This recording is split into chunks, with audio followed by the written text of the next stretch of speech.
आज का वाक मैसेज। अक्सर स्टूडेंट्स पूछते हैं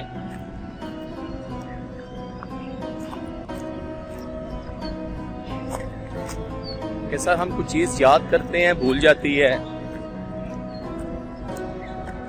एग्जाम की तैयारी का तरीका, तो मैंने सोचा कि आज छोटे से क्लिप में मैं चाह रहा हूं। अच्छा, एक बात तो याद रखिएगा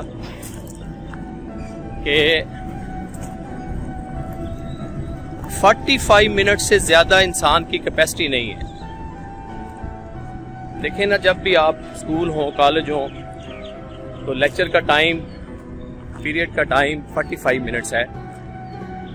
जब आप 45 मिनट्स पढ़ लें तो थोड़ा वक्फा लें। नंबर 1, जो आपने पढ़ा है, जब आप कुछ टाइम आपने काम किया है, उसके बाद रिफ्रेश हो, किसी दोस्त को कॉल कर लें या और कोई आपकी जो एक्टिविटी है, अपने हॉबीज हैं, उन पे थोड़ा सा टाइम गुजारें। You just refresh. अच्छा, उसके बाद जो अहम पॉइंट आपसे शेयर करना चाह रहा हूं, पॉइंट्स में लिख लिया करें।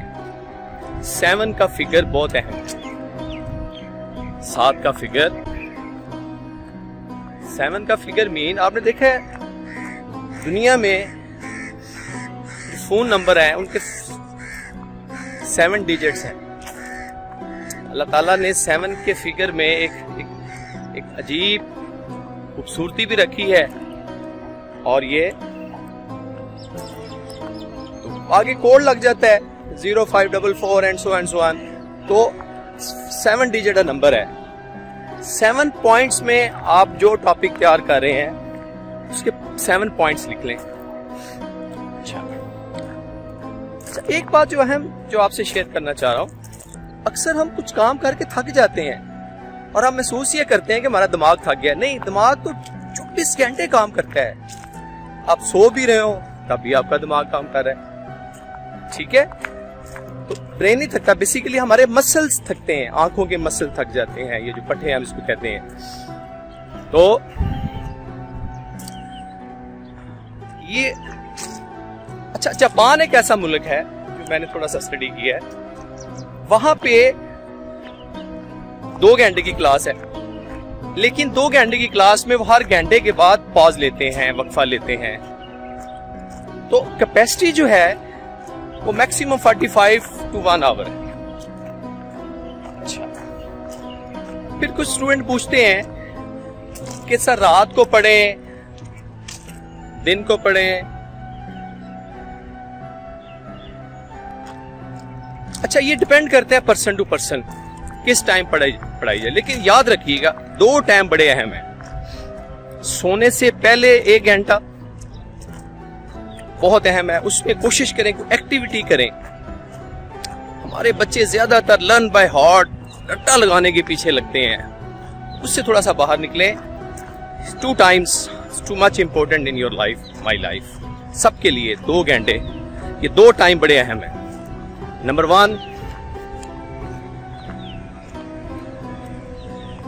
के सोने से 1 घंटा पहले, और जब आप उठने के बाद 1 घंटा, इसमें ब्रेन आपका मैक्सिमम एनर्जी रख रहा है, मैक्सिमम आप उससे काम ले सकते हैं as compare to remaining time. उसके मैंने आपको 2-3 टिप्स बड़ी जबरदस्त बताई हैं। उम्मीद है कि ये टिप्स आपके लिए फ्रूटफुल होंगी, फायदेमंद होंगी। 7 का फिगर, बुक से अगर आप कुछ चीज पढ़ रहे हैं तो उसको अंडरलाइन करें, उसकी पॉइंट्स फॉर्म बना लें। और आपने देखा है टीवी पे जब इश्तिहार चलते हैं, तो मुझे याद है कि हमारे दौर में गाय सोप का इश्तिहार चलता था, लाडो सोप का, वो नाम अभी तक ब्रेन में क्लिक कर रहे हैं। क्यों? क्योंकि एक दफा जब जाती है चीज, फिर दोबारा आती है, फिर दोबारा रिपीट होती है। तो जब चीज रिपीट होती है अगेन एंड अगेन, तो हमारे ब्रेन में उसका एक इमेज बैठ जाता है। तो उम्मीद है कि ये जो चीज मैं आपसे शेयर कर रहा हूं कि how to increase your memory, 2 time जिसको हम नॉर्मली कह रहे हैं तो सोने से पहले और उठने के बाद, ये 2 टाइम बड़े इंपॉर्टेंट हैं। बाकी आपकी अपनी हैबिट है कि आप रात लेट नाइट तक पढ़ते हैं या सुबह अर्ली उठ के पढ़ते हैं। It's varies person to person, ये हर आदमी की अपनी एक नेचर है। अच्छा, फिर एक और बड़ी इंपॉर्टेंट बात आपसे शेयर करूं कि खाने के मुतालिक बच्चे पूछते हैं, लोग पूछते हैं जी कैसे, तो बादाम खिलाएं फलां खाएं। मैं भी पहले ऐसे ही करता था। अच्छा नहीं, हमारी बॉडी को ना ग्लूकोज की जरूरत तो है। मैं पढ़ने वाले स्टूडेंट्स के लिए एक चीज जरूर रिकमेंड करूंगा कि वो आप अपने पास कोई ऐसी मीठी चीज जरूर रख लिया करें ताकि आपकी बॉडी का जो ग्लूकोज कम होता है उसको कंपनसेट करने के लिए। मैं यहाँ पे एक चीज शेयर करूं, जब मेरी वालदा जिंदा थी, अल्लाह ताला उनको गरीक रहमत करे, और जिन जिन के मरहूमीन दुनिया से चले गए हैं अल्लाह ताला उनको भी गरीक रहमत करे। क्योंकि मैं यहाँ पे आज हूँ अपनी माँ की वजह से हूँ, इसलिए मेरी सबसे इल्तमास भी है। तो मेरे लिए अक्सर, मैं रात को लेट पढ़ता था, लेट नाइट तक पढ़ता था, तो मेरे लिए अक्सर कुछ ना कुछ वो मीठा बना के रखती थी। कभी खीर बना दी, कभी सवैयाँ बना देती थी, बहुत कुछ ऐसी छोटी छोटी चीजें। उनको पता था कि, तो हालांकि वो एजुकेटेड नहीं थी, लेकिन ये एक कुदरती अमर है। अभी रिसर्च हुई है कि बॉडी में ग्लूकोज कम है, उनको तो ग्लूकोज के में भी मीनिंग भी ना आते हो। बहरहाल अल्लाह ताला उनके दर्जात बुलंद करे। तो मैं इनको ऐसे ही दे रहा हूँ कि बॉडी काम करने के बाद उसको ग्लूकोज की जरूरत होती है। तो अपने पास चॉकलेट, ये नहीं मैं कहूंगा कि चॉकलेट इतनी खाएं कि आप हेल्दी हो जाएं, बस जस्ट फॉर जितनी आप आसानी से उस चीज को डाइजेस्ट करें और आपकी बॉडी को ग्लूकोज की डेफिशिएंसी ना हो। तो आज का वाक मैसेज सब यंगस्टर्स के लिए और स्पेशली जो पढ़ने वाले स्टूडेंट्स हैं उनके लिए